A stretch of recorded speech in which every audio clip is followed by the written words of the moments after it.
All right. Bonjour à tous et bienvenue. L'Institut biblique, on est rendu à leçon numéro 7. Et leçon numéro 7, ça veut dire que la semaine prochaine, ça va être leçon numéro 8. Vous savez qu'est-ce que ça veut dire? C'est les examens. Et donc, inquiétez-vous pas trop sur les examens. On vous dit qu'est-ce qui est important de mettre un petit X à côté. Et les questions, ça va être multiples choix. OK? Vous choisissez.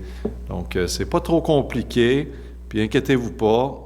Si vous avez un F, pour nous au Canada, F, c'est normalement le plus bas qu'on peut recevoir comme note. Et F veut dire fantastique. Donc, il n'y a pas de perdant là-dedans. Amen.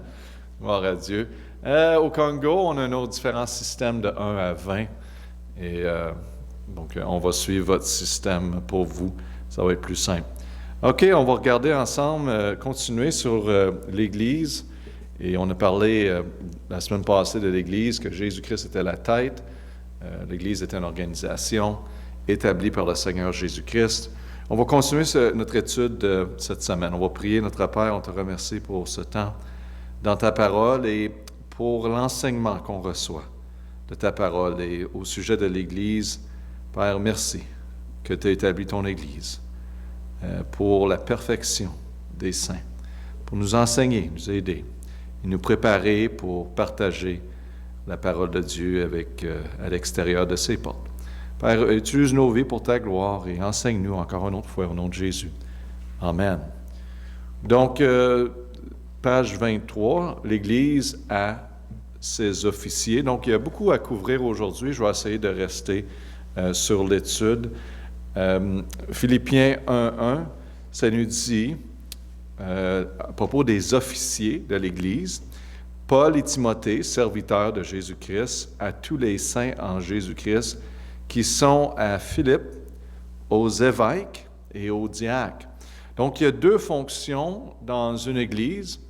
Il y a les évêques et les diacres. Et quand on parle d'évêques, on parle de pasteurs et les anciens. Donc, quand vous voyez ça, le mot veut simplement dire pasteur ou les anciens ou les évêques. C'est toute la même chose. Et on a aussi la deuxième fonction, les diacres. Et on va voir plus en détail la raison pour les diacres, qui étaient là pour vraiment serviteurs. Ils étaient des serviteurs, ils étaient là pour des besoins de l'Église, comme on va voir ici bientôt. Donc, ça, c'est très important à savoir pour l'examen, qu'il y a deux fonctions dans l'Église. Mettez un X à côté, évêque et diacre. On va regarder ensemble dans 1 Timothée 3, 1, 13. Je pense que c'est bien pour nous de reconnaître qu'est-ce que c'est la fonction de l'évêque et les diacres et les attentes de Dieu sur ces deux fonctions dans l'Église, des officiers. Dans 1 Timothée 3, 1, vous l'avez ici dans vos notes, cette parole est certaine si quelqu'un aspirait à être évêque. Donc, on parle maintenant du pasteur, OK? Il désire une œuvre excellente. Il faut donc que l'évêque soit irrépréhensible, mari d'une seule femme. Donc, vous voyez les qualifications qui sont très importantes à maintenir. Bien sûr, il faut être un exemple. Sobre, prudent, rangé, hospitalier, capable d'instruire, point à donner au vin, ni violent, ni porté au gain déshonnête, mais doux, éloigné des querelles, exempt d'avarice, gouvernant bien sa propre maison, tenant ses enfants dans la soumission en toute honnêteté. Car si quelqu'un ne sait pas conduire sa propre maison, comment gouverne-t-il l'Église de Dieu? Qu'il ne soit point nouvellement converti, pas un novice, c'est ça que ça veut dire, de peur qu'enflé d'orgueil, il ne tombe dans la condamnation du diable. Il faut aussi qu'il y ait bien témoignage de ceux du dehors, de peur qu'ils ne tombent pas dans la probe et dans le piège du diable. Voyez-vous, les qualifications sont très importantes. D'être un témoignage à l'extérieur et sa vie personnelle est très important. Donc, je te dis qu'avant de considérer d'être pasteur réalisé, c'est des choses, c'est un privilège et un honneur. Puis honnêtement, c'est pas juste des qualifications d'un pasteur, c'est vraiment les qualifications d'un chrétien. OK? C'est pas ça qui est mentionné, mais en réalité, c'est des choses de base que les chrétiens devraient vraiment qui fasse partie de leur vie. Si on regarde maintenant à l'office de diacre, c'est vraiment similaire, les qualifications du pasteur. On va continuer en 1 Timothée 3,8, les diacres, on parle de serviteurs, de même, soient graves, sans duplicité, point à donner aux excès du vin, ni porter au gain déshonnête, conservant le mystère de la foi avec une conscience pure, et qu'ils soient aussi d'abord éprouvés, qu'ensuite ils exercent leur ministère s'ils sont sans reproche. Encore, c'est des qualifications pour ceux qui ont des positions dans l'Église. Et combien de personnes ne font plus partie de l'Église parce qu'ils ont eu une mauvaise expérience avec ceux qui étaient dans les positions d'autorité, qui ne devraient pas être dans ces positions-là, parce que certaines choses dans les qualifications, ils n'ont pas rencontré. 1 Timothée 3,11, de même que leurs femmes soient graves, non médisantes, sobres et fidèles en toutes choses, que les diacres soient mariés d'une seule femme, amen, pas de plusieurs femmes, bien sûr, gouvernant bien leurs enfants et leur propre maison, car ceux qui auront bien rempli ce ministère s'acquirent un rang honorable et une grande assurance dans la foi qui est en Jésus-Christ. Donc, les qualifications, c'est normal et c'est bien que Dieu les a décrites, assez bien claires en passant. Et donc, si vous en allez dans le ministère et Dieu vous appelle, et juste considérer ces choses, et comme chrétien également, ces choses sont très importantes. Donc, notez, comme on a dit, qui est très important, c'est que l'évêque, ancien pasteur, sont utilisés d'une façon interchangeable. Dans le Nouveau Testament, nous préférons utiliser le terme pasteur parce que les deux autres ont reçu un sang ecclésiastique non biblique parmi d'autres mouvements et religions. Donc, c'est pour celle-là qu'on utilise souvent pasteur, OK? Donc, au niveau de la section « Mon pasteur », OK? Personnellement, comme pasteur, ce n'est pas mon désir d'enseigner sur ces sujets à propos de comment se conduire vers le pasteur et comment appliquer certaines choses vers le pasteur, parce que moi, je ne suis pas une personne qui veut apporter attention à moi-même, amen, mais au Seigneur. Donc, je vais faire ça à travers cette étude. Merci pour me le permettre. Mon pasteur, lisez 1 Pierre 2, 25 et 5, 4. La Bible nous dit, dans 1 Pierre 2, 25, « Car vous étiez comme des brebis errantes, mais vous êtes maintenant retournés au pasteur et à l'évêque de vous-même. Et lorsque le souverain pasteur paraîtra dans 1 Pierre 5, 4, vous remporterez la couronne incorruptible de gloire. » Donc, basé sur ces versets, quel est le souverain pasteur de mon Église? Ça, c'est question numéro 1 en dessous de mon pasteur. Et le souverain pasteur de votre Église est Jésus, OK? Ce n'est pas le pasteur. Le souverain pasteur, c'est Jésus. La Bible nous dit, dans 1 Pierre 2, 25, « Mais vous étiez maintenant retournés au pasteur et l'évêque de vos âmes. » Et lorsque le souverain pasteur paraîtra, ce souverain pasteur, c'est Jésus-Christ. Donc, ça, c'est bien clair. Numéro 2, le mot pasteur veut dire berger. Bien sûr, dans 1 Pierre 5, 2, le livre des Actes 20, 28, on peut voir comment la Bible appelle-t-elle l'Église par rapport à son pasteur. On voit ici la relation entre le berger.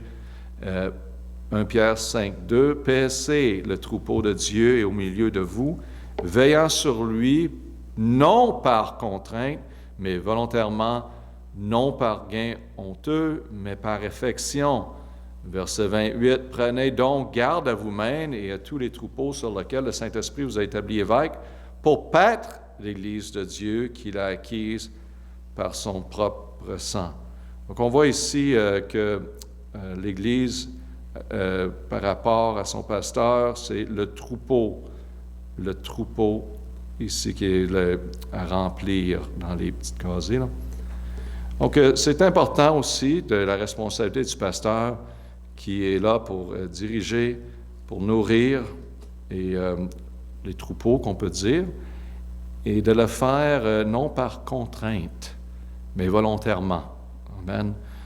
Les convaincre les personnes par la parole de Dieu et pas par nos paroles. et essayer de le faire de notre propre façon, mais par la parole de Dieu et par affection aussi. Notre cœur désire tellement de les aider et de les voir grandir. C'est le but. Numéro 3, selon 1 Pierre 5,2, quel est le devoir du pasteur? 1 Pierre 5,2, ça dit « Paiser le troupeau, le nourrir. » Donner de la bonne nourriture, c'est le but. Numéro 4, selon Éphésiens 4, 12 à 14, pourquoi le Seigneur a-t-il donné un pasteur à mon Église? Alors, il y a des raisons, très bonnes raisons, et j'aimerais que vous souligniez, mettez un X à travers de ces versets. Ce n'est pas nécessairement les mettre en mémoire, mais reconnaissez les points majeurs de la raison que l'Église a un pasteur. Éphésiens 4, 12 à 14, ça dit « pour le perfectionnement des saints, pour l'œuvre du ministère, pour l'édification du corps de Christ, jusqu'à nous soyons tout parvenus à l'unité de la foi et de la connaissance du Fils de Dieu, à l'état d'homme fait, à la mesure de stature parfaite de Christ, pour que nous soyons plus des petits-enfants flottants et emportés çà et là et à tout vent de doctrine, pour la tromperie des hommes et par leur adresse à séduire artificieusement. » Donc, merci Seigneur pour les pasteurs que j'ai eus à travers de ma vie et pour assister et aider, me conduire vers la parole de Dieu, pour ne pas être à travers de toutes de doctrines qui sont enseignées. Et c'est bien de vérifier avec la parole de Dieu et que quelqu'un nous montre dans la parole de Dieu également, où qu'on devrait mettre notre foi dans quoi, et aussi pour qu'est-ce qui est erreur, qu'est-ce qui est vérité, et c'est très important. Donc, le pasteur a une responsabilité d'enseigner la parole de Dieu. Donc, dans l'espace, vous pouvez dire pour le perfectionnement des saints, et bien sûr, il y a beaucoup de choses qui suivent avec ça. Donc, numéro 5, selon le livre des Actes 20, 17, 28 à 31, comment mon pasteur me protège-t-il? Bon, mais on peut le lire ensemble, 20, 17. Mais il envoya de Milet à Éphèse pour faire venir les anciens de l'Église. On parle des pasteurs. Verset 20, chapitre 20, 28. Prenez donc garde à vous-même et à tous les troupeaux sur lesquels le Saint-Esprit vous a établi évêque, pour paître l'Église de Dieu qu'il a acquise par son propre sang. Car je sais qu'après mon départ, il s'introduira parmi vous des loups, oh wow, ravissants, qui n'épargneront point le troupeau. Verset 30, et qui s'élèvera parmi vous des hommes qui annoncera des doctrines pernicieuses, afin d'attirer les disciples après eux. Donc, il y en a qui vont être là, après que donc, le pasteur quitte et qui vont venir. Paul, il faisait des voyages, il partait, donc il y avait d'autres personnes qui essayaient. Puis il fallait qu'ils reviennent à l'Église pour mettre les choses, encourager de retourner vers le bon chemin. Parce qu'il y en a qui avaient des doctrines pernicieuses et qui essayaient d'attirer les disciples après eux. Pernicieux, ça veut dire moralement mauvais. Donc, à certaines façons, il essayait d'acheter les personnes, les convaincre en utilisant de la fausseté, bien sûr, mélangée avec la vérité pour les conduire dans la mauvaise direction. Donc, quelle est la responsabilité? Comment mon pasteur m'a projeté? C'est d'avertir. Si vous regardez d'attirer les disciples, si vous regardez verset 31, livre des Actes, voyez donc, vous vous souvenez que durant 3 ans, je n'ai cessé nuit et jour, quoi? D'avertir chacun de vous avec des larmes. Donc, avertir que les troupeaux prennent garde parce qu'il y a des loups. Amen. Donc, vous pouvez dire de votre propre parole, là, il n'y a pas de problème, c'est ça, d'avertir. Selon Hébreux 13, 7, numéro 6, je dois me souvenir de mon pasteur. Je n'étais pas supposé de le dire, mais je l'ai dit. Je dois me souvenir de mon pasteur illimité. Selon Hébreux 13, 7, ça dit « Souvenez-vous de votre conducteur qui vous a annoncé la parole de Dieu en considérant l'issue de leur vie Imiter leur foi. Donc, très important aussi de mettre ça dans le contexte. Considérez que le pasteur suit la foi. Paul dit « Suivez-moi parce que je suis Christ ». Donc, si le pasteur et les personnes d'autorité suivent le Seigneur, donc vous pouvez suivre cette foi-là. Mais on garde nos yeux fixés, pas sur l'homme, mais sur le Seigneur, bien sûr. Donc, réalisons qu'est-ce qu'est les contextes bibliques et aussi qu'est-ce qui est enseigné dans les Écritures à travers. Mais c'est bien de se souvenir et apprécier de ceux qui prennent le temps et d'imiter, bien sûr, leur foi, OK? Leur croyance dans la parole de Dieu, les choses, les enseignements qui sont bibliques, c'est ça. Verset 17 de chapitre 13, ça dit, selon Hébreux 13, 17, ça dit « Obéissez à vos conducteurs et soyez leur soumis, car ils veillent sur vos âmes comme devant à rendre compte, afin qu'ils le fassent avec joie et non en gémissant, car cela vous sera préjudiciable. » Donc, encore, ça dit les espaces, je dois obéir à mon pasteur et lui être soumis. Bien sûr, dans le contexte qu'on suit la parole de Dieu, OK? Et c'est bien, il n'y a pas de problème là-dedans. C'est certain qu'il y a des personnes qui se doutent beaucoup, sont dans des églises desquelles la parole de Dieu n'est pas enseignée. Puis ils disent, oh, pasteur, je dois le suivre, c'est un pasteur, mon ami. C'est la parole de Dieu et les principes bibliques que tu suis. Et si le pasteur, c'est ça qu'il fait, bon, ben tu peux le suivre, tu l'encourager, supporter. Mais tu n'es pas pris à rester dans une église qui n'enseigne pas la parole de Dieu. Tu approches, bien sûr, et tu leur dis à ceux qui sont autorités que je ne viens plus ici parce que vous enseignez des faussetés. Et écoutez, par exemple. Écoutez que c'est vraiment des faussetés et que ce n'est pas vous qui êtes dans l'erreur, bien sûr.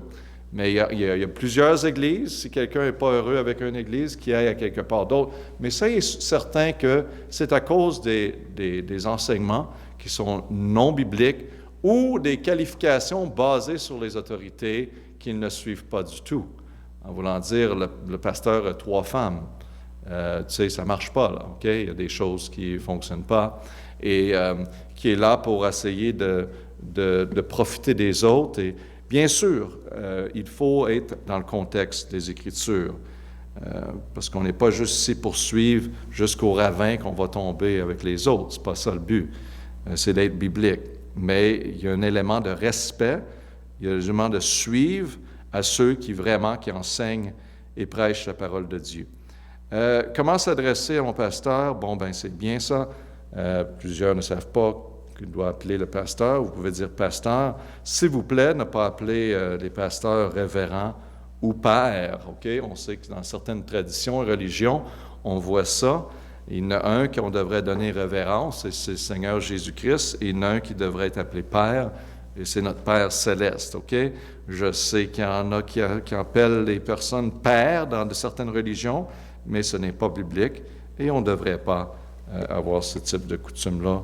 Basé sur Matthieu 23, 9, on voit ici que « Et n'appelez personne sur la terre votre Père, car vous n'avez qu'un seul Père, celui qui est dans les cieux. » Donc, gloire à Dieu. Ça parle aussi de nommer le pasteur. Moi, comme pasteur, c'est beau, tu peux m'appeler n'importe quoi. C'est pas ça qui va m'offenser, OK? Donc, on passe à travers de ces choses. Mais démontrer le respect, c'est bien. Ne jamais faire un idole d'un pasteur, bien sûr. Combien de personnes que j'entends qui sont à différents endroits, qui font juste parler comment ci, puis ça, le pasteur est. Mes amis, parlons du Seigneur, puis élevons le Seigneur. Et merci Seigneur si le pasteur prêche la parole de Dieu. Amen, gloire à Dieu. Gardons les choses dans leur bonne perspective. Gardons nos yeux fixés sur Jésus. Et c'est bien, ne pas critiquer pas indûment votre pasteur et prenez jamais part un complet contre lui. Donc, il y a des façons bibliques. Si le pasteur est dans l'erreur, que l'Église doit prendre 2 et 3 témoins, comme on approche les choses avec les membres de l'Église, qu'on va avoir dans les études dans le futur. Donc, il y a un principe, une façon d'agir qui est biblique, qui est bien. On n'est pas là pour attaquer personne, pour détruire le monde. C'est de faire les choses de bonne façon et dans le bon temps également. Dans 1 Thessaloniciens 5, 12 et 13, on en parle un petit peu, ça dit « Or, nous vous prions, frères, d'avoir en considération ceux qui travaillent parmi vous et qui président sur vous, selon le Seigneur, et qui vous exhortent d'avoir pour eux le plus grand amour à cause de leur œuvre. Soyez en paix entre vous. » Donc encore, on respecte la position et on essaie d'aider, d'assister. Souvent, ceux qui sont dans certaines positions, vous le savez, vous êtes dans certaines positions dans votre vie, on sait qu'on a des responsabilités qui suivent. Donc, l'encouragement que vous pouvez donner à ceux à ces positions-là, c'est tout le temps bien. Dans 1 Thessaloniciens 5, 17, que les anciens qui gouvernent bien soient jugés dignes d'une double honneur, principalement ceux qui travaillent à la prédication et l'enseignement. Car l'Écriture dit, de mesurer le point, le bœuf qui foule le grain, et l'ouvrier est digne de son salaire. Verset 19, ne reçoit aucune accusation contre un ancien, si ce n'est pas de 2 ou de 3 témoins. Donc, il y a des principes bibliques, des bonnes choses, bien sûr, d'honorer et de respecter l'office de pasteur. OK? Donc, l'Église prend les décisions, c'est la prochaine section. L'Église prend les décisions. Et dans le livre des Actes, chapitre 6 et versets 1 à 5, on voit ici, on va lire le verset, mais une vraie Église baptiste du Nouveau Testament ne fait jamais des lois. Et ça, c'est très important qu'on ne commence pas à établir des lois pour essayer de s'assurer que quelque chose va tomber de la bonne façon. On n'est pas ici pour contrôler, manipuler. Si vous allez dans le ministère, Dieu vous appelle, faites très attention quand les choses ne vont pas bien dans l'Église. Amen, de mettre la pression sur le monde, que c'est en réalité, c'est une erreur que vous avez faite comme leader. Et mettez la pression sur tous les autres. Maintenant, on a besoin de ci ou de ça, puis vous êtes mieux de me donner ci ou donner ça, faites ci ou faites ça. C'est pas bien d'être dans cette direction-là. Et malheureusement, il y en a qui sont rendus dans ces endroits-là. Et c'est triste, la direction de certaines églises, à essayer de convaincre et vraiment pousser le monde à faire des choses qui n'ont pas vraiment à cœur de le faire. Et ce n'est pas leur désir également. Donc, il suit simplement les commandements du Seigneur donnés dans sa parole. C'est ça que l'Église doit faire. Au sens pratique des choses, une Église a souvent besoin de prendre des décisions tout en gardant en vue ce principe, contrairement au système hiérarchique des nombreuses religions. Les Églises baptistes pratiquent un système de gouvernement congrégationaliste.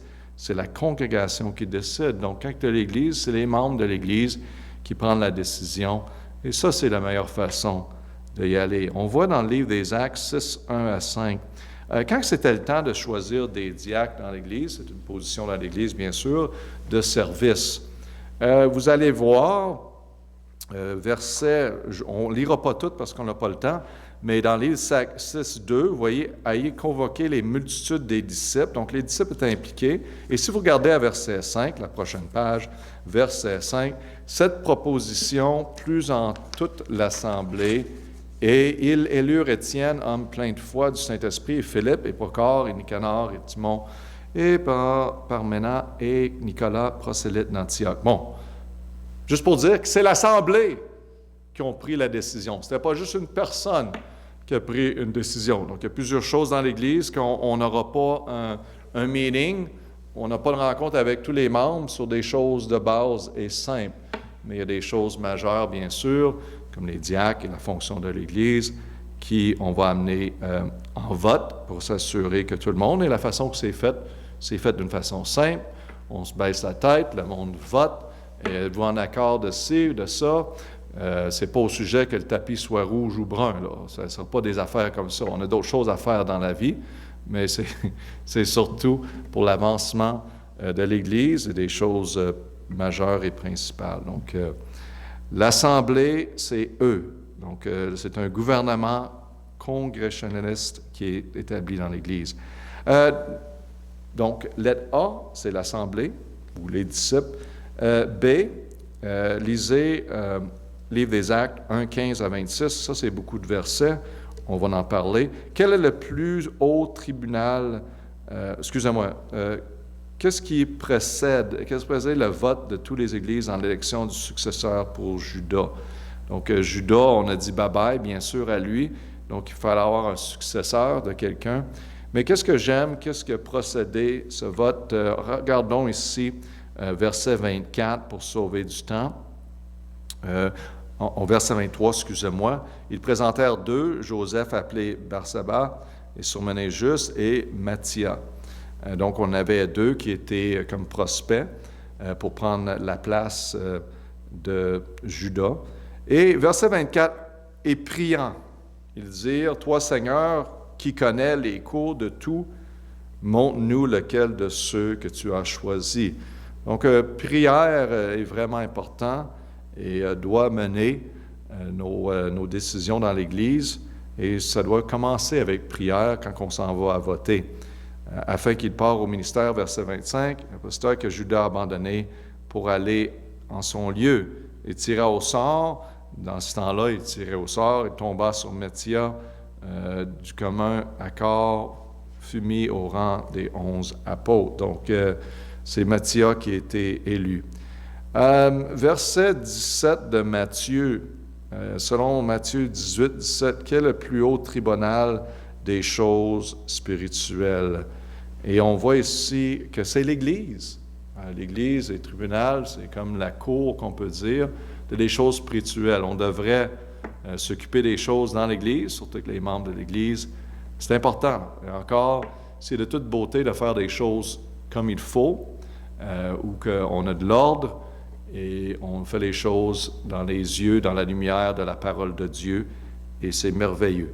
Dans Matthieu 18, 17, qu'il ne se daigne pas les écouter, dis-le à l'Église. S'il n'aime pas de l'écouter à l'Église, regarde-le comme un païen. Donc, quelqu'un qui ne veut rien faire avec ça, avec l'Église, la Bible dit qu'ils sont comme des païens.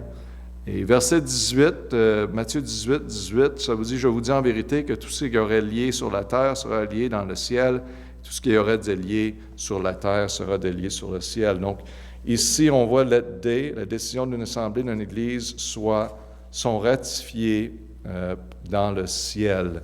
Bien sûr, Dieu honore l'Assemblée et la décision de l'Assemblée. Donc, décision qui est prise, Dieu l'honneur. Ici, l'Église est une institution indépendante, donc on est rendu au prochain point, une institution indépendante. Chaque Église baptiste est indépendante. Deux faits significants soient remarqués. Numéro 1, c'est que l'Église du premier siècle était indépendante, les unes des autres étant autogouvernées autonomes. Ça, c'est très important. On a parlé la semaine passée, le besoin de chaque Église soit indépendante. C'est la structure biblique, on peut dire. Et numéro 2, elle était égale au rang et en autorité. Donc, l'apôtre Paul dit, non pas que nous dominions, donc l'espace à remplir sur votre foi. Non que nous dominions sur votre foi. Ça, c'est très important que la volonté de Dieu, que l'homme de Dieu ne s'implique pas dans les choses qui dirigent le monde vers la parole et non qu'il essaie de dominer sur leur foi, de dire quoi faire à les autres. Parce que vous savez que le Seigneur est en vous. Et la responsabilité du pasteur, si vous avez des questions, à votre vie personnelle, qu'est-ce que le Seigneur vous dirige à faire, c'est qu'on prie ensemble et que le Seigneur vous le montre. Amen. Et qu'il donne paix aussi à l'Assemblée si Dieu vous appelle dans le ministère. Donc, il y a un ordre à toutes choses et c'est que le Seigneur vous dirige de cette façon-là. Donc, on n'est pas là pour dominer sur la foi. Les églises doivent être séparées des gouvernements. On voit ici, la parole de Dieu enseigne une séparation complète entre le spirituel et séculaire dans Matthieu 22, 21. On voit ici qu'est-ce qui est à César, Amen, est à César, et lui dire, Matthieu 22, 21, et dire de César, il leur dit, rendez donc à César ce qui est à César et à Dieu ce qui est à Dieu. Donc, on différence entre les deux. Les chrétiens doivent être des citoyens respectueux de la loi. Je vous encourage de prendre le temps de regarder dans Romains 13, 1 à 7. Et ça parle de vraiment la soumission qu'on doit avoir vers les autorités, que les autorités viennent de Dieu.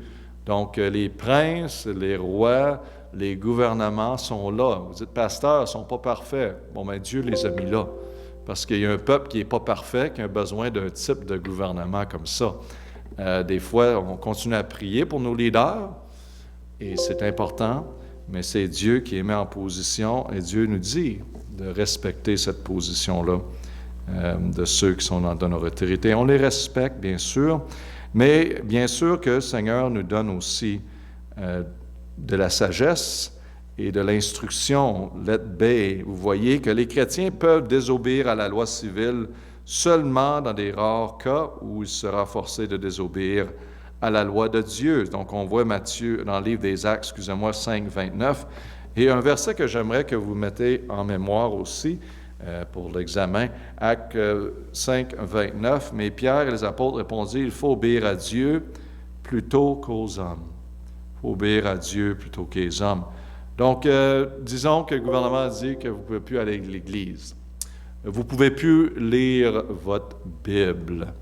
Vous ne pouvez pas prier dans votre foyer ou en public comme vous voulez. Si vous allez au restaurant, vous n'avez plus le droit de prier.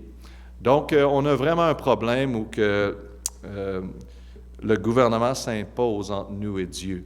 Et c'est là qu'on doit obéir à Dieu et vivre les conséquences de cela, comme plusieurs ont fait à travers des siècles. Donc, c'est ça. On va obéir Dieu avant qu'on obéisse, surtout avec tout ce qui s'est passé quand le gouvernement exigeait que les églises ferment durant le COVID. C'est vraiment mis au test. Vraiment mis au test. Amen. All right. Le gouvernement, numéro 2, ne devrait pas s'impliquer dans l'établissement ou le soutien d'une religion. Amen. Gouvernement, listen, écoutez, à l'exception d'offrir de la sécurité et de la protection comme il le ferait peu n'importe quel citoyen du pays. Bien sûr, on a nos droits comme Église. Si disons qu'il y a des personnes qui seraient contre l'Église, qui seraient ici pour essayer de nous empêcher d'avoir la réunion, c'est là que le gouvernement, les officiers, pourraient nous offrir protection et dire, regarde, eux autres, ils ont des droits, lâchez-les tranquilles. Donc ça, c'est le but, qu'on est capable d'exercer nos droits, bien sûr. Bon. Les choses changent un peu, bien sûr, dans ces pays, dans ces temps-ci, mais c'est ça. Let's say, des églises peuvent coopérer et de façon biblique avec d'autres églises. Bon, on est indépendant comme église, ça ne veut pas dire qu'on est isolé à d'autres églises. On peut partager ensemble, s'encourager. L'indépendance ne veut pas dire isolement. Les églises baptistes peuvent bibliquement coopérer de certains domaines et d'autres églises baptistes de foi, de pratiques semblables, pourvu que cette coopération soit volontaire et qu'elle ne vole pas la souveraineté, l'indépendance, l'autonomie de chaque Église. Donc, on voit ici, dans les Écritures, on voit comment que l'assistance était là pour soutenir des missionnaires entre différentes Églises. Donc, ce principe-là, il est très bien. On voit dans le livre de Corinthiens ici, 16:1, à l'égard de la collecte qui s'est faite par les saints. Faites comme je l'ai ordonné aux églises de Galatie, chaque premier jour de la semaine, que chacun de vous mette à part chez soi et rassemble ce qu'il pourrait selon sa prospérité, afin qu'il n'attend pas que j'arrive pour faire la collecte. Simplement dire, regarde, faites ce que vous pouvez. On a des missionnaires qui sont là pour le but d'atteindre la grande commission et on veut les assister et les aider. Donc, c'est ça. On voit les églises qui sont venues ensemble dans ce même but-là. Dans le livre des Actes, vous avez les versets ici. On voit que Jérusalem est impliqué avec Antioche et aussi Barnabas s'en allait aussi pour chercher Saül, verset 25. L'en trouver, il l'amena, verset 26, à Antioche et pendant toute une année, ils semblèrent avec l'Église. Il s'instruit un grand peuple et ce fut à Antioche que tous les premiers fois de ses disciples furent nommés chrétiens. Donc, on voit ici le travail entre les Églises qui ont envoyé des différentes personnes pour les encourager et ils les ont soutenus. Numéro 2, des églises du Nouveau Testament ont travaillé ensemble pour soutenir mutuellement. Vous pouvez le lire vous-même dans ces versets. Cette assistance financière était un don et non un prêt. Amen. Pauvre gars, envoyer le missionnaire avec un peu, tu sais. Hey, tu nous dois ça. Donc, c'est mieux si on l'envoie pour l'œuvre de Dieu, qu'on le supporte, soutient, et qu'on l'encourage. Amen. Ça, j'aime ça. Aider, assister pour ceux qui sont impliqués dans l'œuvre de Dieu. Amen. Numéro 3, des églises du Nouveau Testament étant impliquées dans des activités régionales de fraternisation. Donc, bien sûr, Galates 1:2, l'église de Galatie qu'on voit dans 1 Corinthiens 16:9, dans l'espace numéro 2, on voit l'église d'Asie. Donc, on a premièrement l'église de Galatie et l'église d'Asie. Et Galates 1:22, c'est l'église de Judée. On va lire ces versets rapidement dans Galates 1:2. Et tous les frères qui sont avec moi aux églises de Galatie, 1 Corinthiens 16:19, les églises d'Asie vous saluent. Aquila et Priscille avec l'église qui est dans leur maison, mes amis. Amen. C'est bien ça. Vous salue bien en notre Seigneur. Galates 1:22.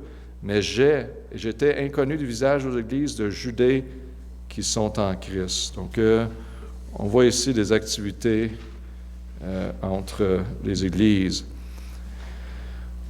Et aussi, dans Colossiens 4:16, on voit les églises partager les Écritures. Quand vous aurez une chance, regardez vous-même dans Colossiens 4:16. Je suis désolé parce qu'on a besoin de compléter notre étude et il manque un peu de temps.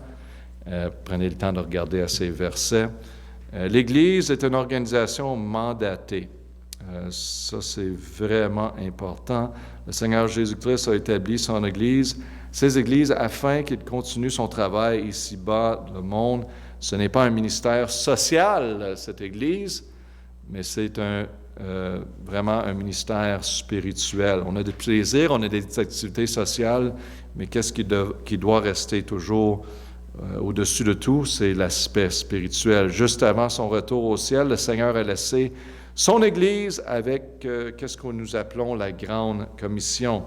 Et si vous regardez dans lettre B, Matthieu 28, 19 à 20, écrivez les verbes d'action qui se manquent là. Matthieu 28, 19. « Allez donc et instruisez toutes les nations, les baptisant au nom du Père et du Fils et du Saint-Esprit, et leur apprenant à garder tout ce que vous êtes commandé.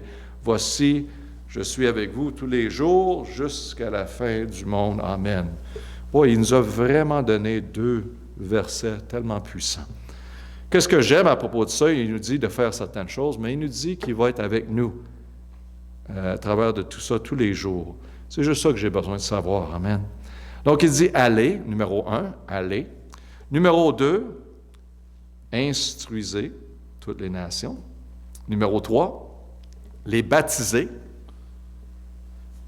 au nom du Père, du Fils et du Saint-Esprit. Et numéro 4, « Leur apprenant ». Voyez-vous qu'on est supposé de leur montrer le salut.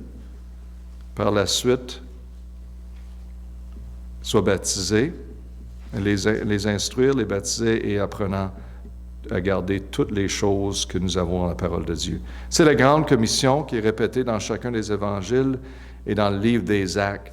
On voit ici que la grande commission, si vous regardez dans Marc 16, 15, il leur dit « Allez partout le monde et prêchez l'Évangile à toute créature ». Donc, on le voit dans Marc. Puis regardez aussi dans Luc, dans verset 24, 47. « Et qu'on prêcha en son nom la repentance et la rémission des péchés parmi toutes les nations, en commençant par Jérusalem. » Et Jean aussi également a dit, il leur dit de nouveau « La paix soit avec vous, comme mon Père m'a envoyé, je vous envoie aussi. » Également dans le livre des Actes, on voit chapitre 1, verset 8, « Mais vous recevrez la puissance du Saint-Esprit qui viendra sur vous. Et vous me servirez de témoins tant à Jérusalem que toute la Judée et la Samarie et jusqu'aux extrémités de la terre. » Donc on voit la grande commission ici à travers des Écritures. Et 1 Corinthiens 15, 58, j'aime bien ce verset. « C'est pourquoi, mes frères bien-aimés, soyez fermes, inébranlables, abondants toujours dans l'œuvre du Seigneur, sachant que votre travail n'est pas vain dans le Seigneur. » Amen. Donc, l'Église a des ordonnances, on va en parler plus tard, les 2 ordonnances de l'Église, c'est le baptême et le repas du Seigneur. Donc, notez simplement ça, qu'il y a 2 ordonnances, et les ordonnances, c'est le baptême puis le repas du Seigneur. L'Église doit être financée, on va parler de les dons, la dîme plus tard, et également, on va finir avec l'Église et moi, ayant appris toutes ces choses au sujet de l'Église du Nouveau Testament, comment pouvons-nous les mettre en pratique? La liste qui suit donne quelques suggestions pratiques afin de retirer des grandes bénédictions de votre Église. Donc, soyez un membre d'une Église. C'est la volonté de Dieu que tout croyant né de nouveau soit membre d'une Église baptiste biblique du Nouveau Testament. Et on voit ici dans lettre numéro 2, dans le livre des Actes 2, 47, on voit ici, louant Dieu, étant agréable à tout le peuple, le Seigneur ajoutait tous les jours à l'Église des gens qui étaient sauvés. Donc, si vous regardez dans l'espace ici, le Seigneur, la première case, ajoutait tous les jours à l'Église des gens qui étaient sauvés. Et on a vu que les membres de l'Église, c'est ceux qui sont sauvés, baptisés. Numéro 3, 1 Corinthiens 12, 18, Dieu a placé chaque membre dans le corps. Donc, on voit ici dans 1 Corinthiens 12, maintenant que Dieu a placé chaque membre dans le corps comme il a voulu. Donc, tu sais, quelqu'un qui est à l'Église, que c'est la place que le Seigneur les a apportés, ils sont importants ici. Et il faut que les personnes qui viennent à l'Église, qui sont sauvées, baptisées, qui réalisent c'est quoi d'être membre d'une Église, en faire partie, c'est important. Dans le fait que vous avez une fonction, et on parle dans les Écritures de les membres, chacun a des talents, chacun des forces, et on est tous là pour accomplir que chacun a besoin. On a besoin des pieds, des mains, l'oreille, tout ça, et chaque membre fait partie. Donc, un autre point, c'est aimez-la, l'Église. Si vous êtes à l'Église que Dieu vous a appelé d'être, aimez-la, impliquez-vous. Un chrétien doit aimer les choses que son Seigneur aime. Éphésiens 5, 25, la Bible nous dit, Marie, aimez vos femmes comme aussi Christ a aimé l'Église et s'est livré lui-même pour elle. Donc, on voit ici que Christ a aimé. Ça, c'est les espaces à remplir dans B. Aimer l'Église et livrer lui-même pour elle. Et en finissant, soutenez-la. Ça dit ici, votre Église est l'endroit où vous grandissez. Trouvez des réconforts, de la communion fraternelle et servirez le Seigneur. Donc, on voit ici dans Hébreux 10, 25, n'abandonnez point notre assemblée, comme quelqu'un coutume de faire, mais exhortons-nous les uns les autres, et cela d'autant plus que vous voyez approcher les jours. Donc, l'importance d'être à l'Église. On n'est pas des personnes à nous-mêmes sur une île qu'on est capable personnes, des fois, vont me dire que, pasteur, moi, je suis seul avec Dieu, c'est juste ça que j'ai besoin. Non, Dieu vous a mis une Église pour une raison, vous avez besoin. Et prenez avantage de l'Église, impliquez-vous et soyez un membre fidèle dans l'Église. Amen. Vraiment l'encouragement.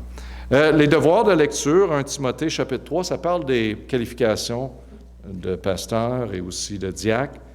Et mettre en mémoire, qui est important pour l'examen, c'est un autre point, en finissant, c'est Hébreux 10, 25, simplement être familier avec ce verset.